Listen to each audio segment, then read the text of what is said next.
Waited to win. It is a recording Friday morning for Sunday's race meeting, a big race meeting. It takes on a very, very big significance as far as the Durban July 2025 is concerned, because you've got quite a few aspirants who will be either vying for that automatic spot via the Jubilee, or are continuing their preparations for the big race itself on the 5th of July 2025. So that is racing. It is good to see the Big T hosting racing over the weekend. A couple of weekends where we had nothing, obviously giving preference and giving room to the bigger meetings that were taking place elsewhere. But a man who certainly has not been giving the bookmakers too much room to maneuver is the Morning, sir. Daryl. A very good morning. Nice to be with you. Likewise, thank you very much. So much. Good racing this weekend and a very, very interesting card. I don't know if it's just me. It's lopsided in the fact that the features actually round off the card, whereas usually they're in the sandwich, they're in the meat in the sandwich. Keeping the best for last. Indeed, and we look forward to it. But of course, we've got the best right here with you besides us. So race 2 is where we start off that bipod. Couple of first timers, and the one of them seems to be quietly fancied on the run, or is that a reflection of the paucity of the field? Yeah, I think they've had a look at the strength of the field.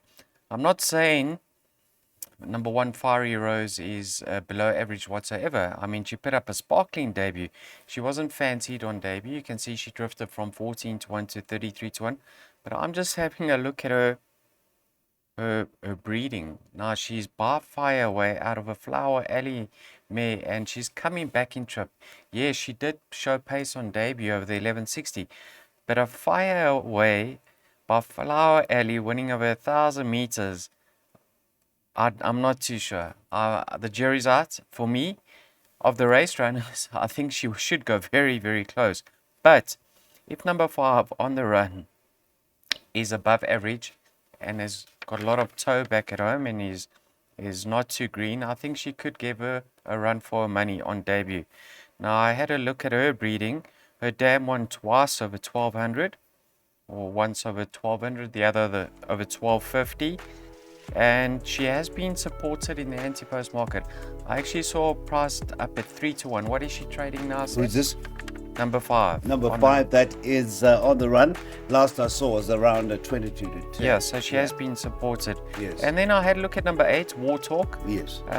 James Goodman, I'm sure, trained the dam, Fashion Talk, and she stayed all day. So I'm not too sure how she's going to go on debut. I think numbers 1 and 5 should suffice over here. Thank you. 1 and 5 for Darren in that first leg of the bipod. 288 Rand is the outlay, and the second of 9 gets underway at 12:15. It is, of course, named after our recent recipients of at the Highveld Awards, which were held recently. Right, we get into a Pinnacle Stakes, which will see the start of our place accumulator at turffontein on Sunday. We're on the stand side track. It's a Pinnacle Stakes over the 1,400 meters, and a very competitive Pinnacle Stakes where we have White Pearl, the slight favorite from the top weight, 1, Texas Red. So the 2 is at around 5 to 2. The 1, 3 to 1, 33 to 10, about the 6 Radicchio. The 3, Give Me Another Chance, is at 9 to 2, 9 to 2. The 7, Bus Stop in Hounslow. It is double figures about the rest. Form update about the 3, Give Me Another Chance. A runner on the 3rd of June over the 1160 in a Pinnacle Stakes.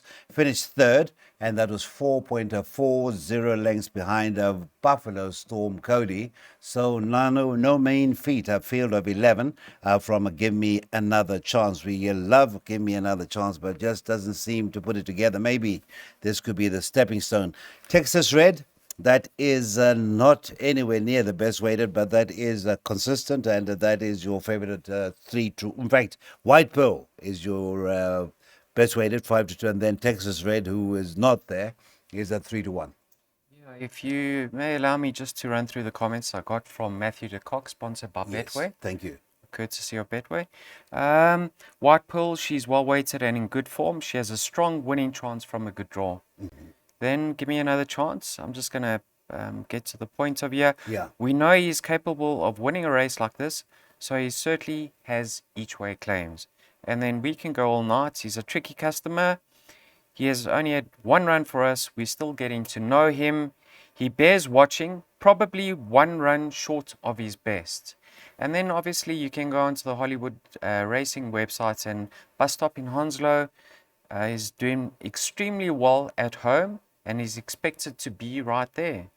So there's a lot of confidence with regards to Bus Stop in Hounslow, and you can see he's as much as I think 5 kilograms better off with Texas Red in the Hawaii Stakes over this very same course and distance. So he's got a possibility of reversing that form. Then you can go back a few runs behind Main Defender on the 1st of February. You'll see Texas Red actually beat White Pearl, and White Pearl is only, I think, 2 kilograms better off for 3 lengths. So you can make a claim for Texas Red too. And then you can make a claim for number 6, Radicho, who finished alongside White Pearl last time out. And White Pearl slipped through down the inside, and Radicho had to work his way to the outside. I think Radicho finally cracks a decent draw, and with Escape from draw 2, he's going to be much closer to the pace this time right. I've gone with numbers 2 and 6 in the PA. In the bar part, I added number 7, Bus Stop in Hounslow, but I've really got healthy respect for Texas Red, and We Can Go All Night too. So yeah, and if you, I mean, all of these have winning chances. So, but those are my top 2 choices for the PA. Quality 7 on a fielder for the Pinnacle Stakes that makes up the first leg of the PA race, number 3. And as you heard from Daryl, you could make a case for virtually the whole field, which consists of those 7 runners. Half time to get that PA on is 10 minutes to 1. All right, so we were talking at detail about the cock charges in race number 3. Well, in a race number 4, unfortunately, the charge, who certainly looked to be a winning turn, has been scratched. That is the important news coming through for race 4, number 7, on this Friday morning, has been scratched. Leaves us a field of 7, and right now in a race number 4, the 5, Palace Prince, looks to be the one they all have to beat. This is a half-brother to a useful Argo Alley. Muzieni gets the ride from the St. John Gray stable, and of course we know their stats, winning stats together. On debut, which was a very good debut, Serena Moodley got the ride. So, Mr. Marie, that is the story of race number 4. The 7 has gone, and the only other runner that seems to have found any sort of interest, given the pedigree, is the 6 Space Mission. Full brother to MK's Pride, and the 4th sister runs in the next. Yeah, very interesting. Yes. Really keen to see how they go. Obviously, number 6 Space Mission is extremely well related. I mean, MK's Pride was a grade 1 winner. I think he won the Horse Chestnut. Horse Chestnut, and who it beat? Puerto Manzana. Yes. Won the Hawaii, and who did it beat? Got the green light, who actually went down to Durban as favourite at one stage to get the better of, who was that boom horse? Comedy Ding. Okay. In the July. Yeah, I think Comedy Ding was actually 3rd in the Horse Chestnut too, when MK's Pride won. There we go. So there we go. I think the best advice we can give the viewers, I mean, we know his pedigree, is to follow the market come race time. If he's fancied, I can see him making a winning debut. Now, number 6 Palace Prince, lovely enough debut. I'm very surprised that they've removed Number the 5, blinkers. you mean? 5. Sorry, number 5. Because he seemed to be doing his best work late. So I don't know if he's going to lose interest without the blinkers, but maybe there will be an equipment change over the next 24 hours.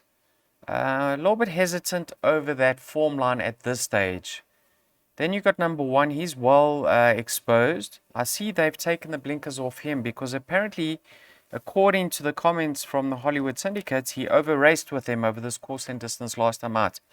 We're hoping to see him put his best foot forward and run an honest race. And then I love the look of number 8 here, Stone of Scone. Now, yes, she only got into the race very late, but I'm of the opinion that one run could have woken her up.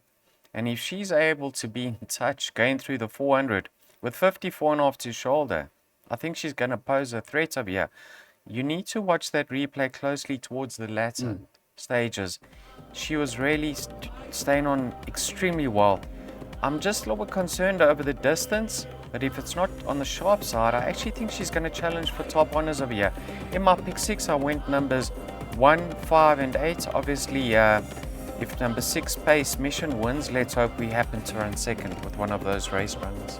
Okay, 1, 5, and 8. That is the way to open that pick six, courtesy of Daryl. 864 Rand is the outlay to that pick six. Your off time, 13:25 rather, to race 4. 13:25. Right, we get into that first jackpot. First leg is race 5. Leg 1 of jackpot 2 will be race number 6 on our 9-race program on the standside track of turffontein on the Sunday. And now we've got the one Tuscan Romance in the colours of Mr. Murugasa. Richard Fourie gets a ride from James Crawford, and that is pretty short at 14-10. Next best is the unraced number 7, Magic Carpet Ride, 9-2. Raced is the fellow 9-2 shot, and that's the 11, Mary Weather. It's at 10s and better bar those. Those are the 3 in the betting. 8 Rendezvous in Rio has got a little bit of form there. That is the 10-1 shot. Yeah, fair enough return. You know, she only found one to good on that occasion. But my concern of you is the form line. I think the 3rd, 4th, and 5th have all run unplaced in their next starts. So I think she needs to improve. And I'm not saying she's not capable of that, but I think she does need to. Then you've got number 7, Magic Carpet Ride. Obviously, follow the market with regards to her chances. I think if she supports it and she's fancied, I'd include her in trifectas and quartets. Number 1, Tuscan Romance. I nearly banked her. Timothy's got James's Highveld yard in fine fettle at the moment. They're all running well. She came up to the Highveld. You know, she had numerous... Timothy who? Woodruff. Oh, Tim is running the Crawford stable. Oh, that's good news, because the last time I spoke to James, it was long before he'd found any candidate, and he was really fastidious. So well done to Tim. Yeah, Tim. And he's had his first winners on the Highveld. All right. Yeah, costly to follow in the Western Cape, but we've said time and time again that maiden form strong enough for them to compete in handicap level here. Led for a long way, and she got run down by the short price favourite on that occasion in the latter stages.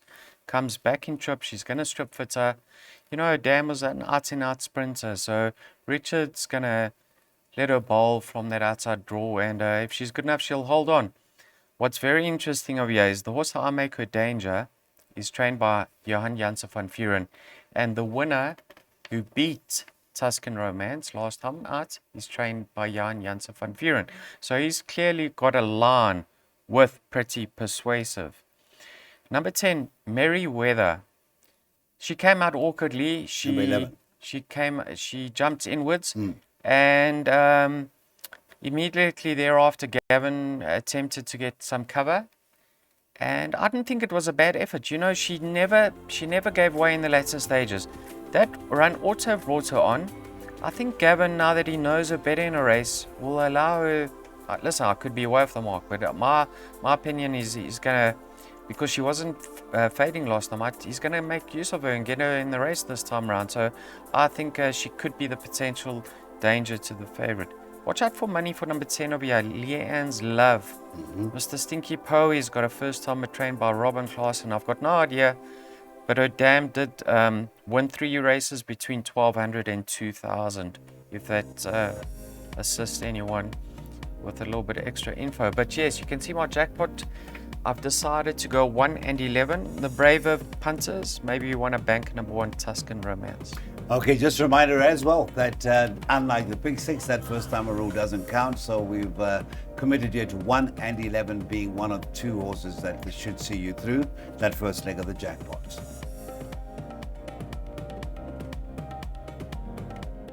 We now get into our feature segment on our 9-racer program, and also a last chance to get involved in a jackpot, because this is the start of Jackpot 2. We start with the Highveld Winter Juvenile Fillies Stakes. That will be over the 1,400 meters. Happy to report that there are no scratchings. However, there is a form update. Number 8, Rejuvenate, was a runner earlier on this week, and that finished second, and that was some 6.75 lengths behind a Golden Warrior. Second, 6.75 lengths behind Golden Warrior over the longer trip of 1,600 meters. Rider then was Muzieni, is reunited with Mr. Pilisand Mkoli for the Paul Matchett stable in the colors of Mr. Trevlin Pillay. Right, Alta Capitana, we won't be able to really sort of be bullish because the horse that it beat last time out has been scratched. No more Forge. Does that influence your thinking? We're now trying to get into the mind of a genius punter here. Would that have been a pro or a... No, wary of this form line. Irrespective of her not lining up on Saturday, Emerald Forge, I think there have been 4 runners, all 4 unplaced. Now you need to take note. She won on debut. Her dam, if I'm not mistaken, was trained by Joe Soma. She won the Gold Ball over 3,200. So number 1, she's got Richard Free. Number 2, plenty scope for improvement. Number 3, she's going to love the step up in trip. So although her form lines haven't fired up, I respect her. The very same can be said with number 5 over here, Rachel Wall. Started deep in the red. 3 runners from that form line, all 3 unplaced, and we don't know where Rendezvous in Rio finished earlier on. So let's see how she goes. She's another one I respect because she did it very effortlessly and smoothly. Number 3, Limerick Lace. I need to obviously read out the comments from Matthew de Kock, sponsored by Betway. Was an impressive debut winner over a distance we considered to be the bottom of her range.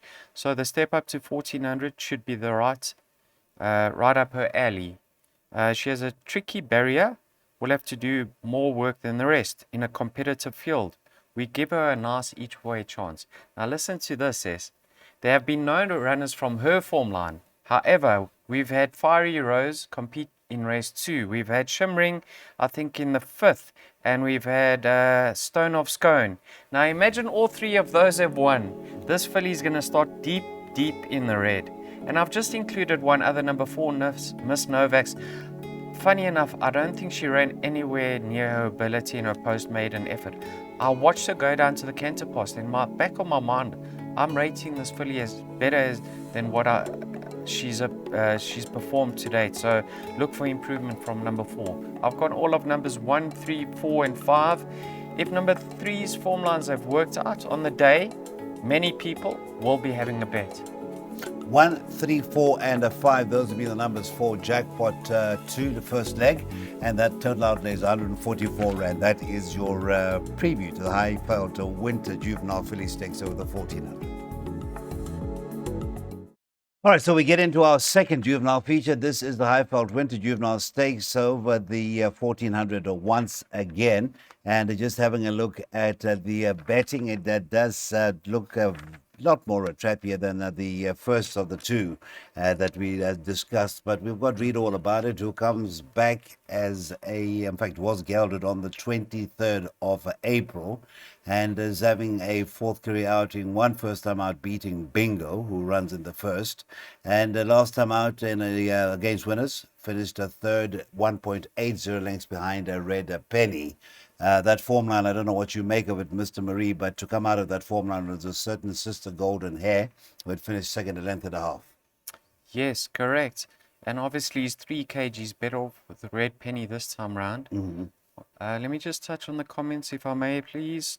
Mr. De Kock and Betway say they have 2 nice runners over here. Read All About It has been gelded and is improved at home. We still think that 1400 is on the sharp side, so look for him to be finishing strongly. 1 to follow over a bit further. Then they've got number 8. Take no prisoners. Seems to have made natural improvement after his debut win, something we like to see. He has a bit of a sticky draw. We're hoping for a smooth run in transit. It's a tougher lineup, but we think he can be competitive. Now back to Read All About It. I think with the unkindest cut of all, although it's a distance short of his best, I think he could have improved. Mm-hmm. And if that's the case, he's got a strong possibility of reversing the form with Red Penny. In saying that, I actually think Red Penny is a very nice horse, and I was impressed by his effort up the straight last time out of 1160. That was a nice run behind Charming Cheetah. Then now he's back over the very same course in distance from a neat draw that he won his penultimate start over. So I've certainly included him as part of my play. But the one I'm leaning towards is number 3, King Harold. Now, sure, it cost me an arm and a leg last time out, but he had his excuses. I think he pulled up lame. In his penultimate start, when he ran fourth. On that occasion, he was desperately unlucky beyond Green Diamond. Desperately, he got taken up at a crucial stage. Then last time out, he just fluffed his lines. But in that race, he ran alongside a horse called Charming Cheetah, who then came out and won, and then came out and ran second in the gold medallion, grade 1 gold medallion. If I think he should have beaten Charming Cheetah on that occasion, I think he should go very, very close to winning the half-brother to Lucky Lad over this 1400, which I do believe will suit him. Right, so King Harold could be the value there, and King Harold is currently showing it at around 9-2 at the last look. 356, that is your boxed exacta. 3, that is King Harold, the 5, read all about it, and 6, Red Penny.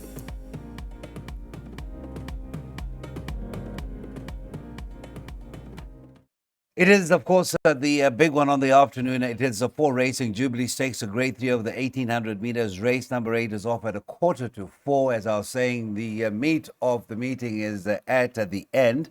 But in this particular race, we have got a few runners of great interest when it comes to those who are looking forward to the July. And I think the conversation did step up after the Daily News when 8 on 18 won. I think it will step up even a few more notches after Sunday, because you've got number 9, Immediate Edge.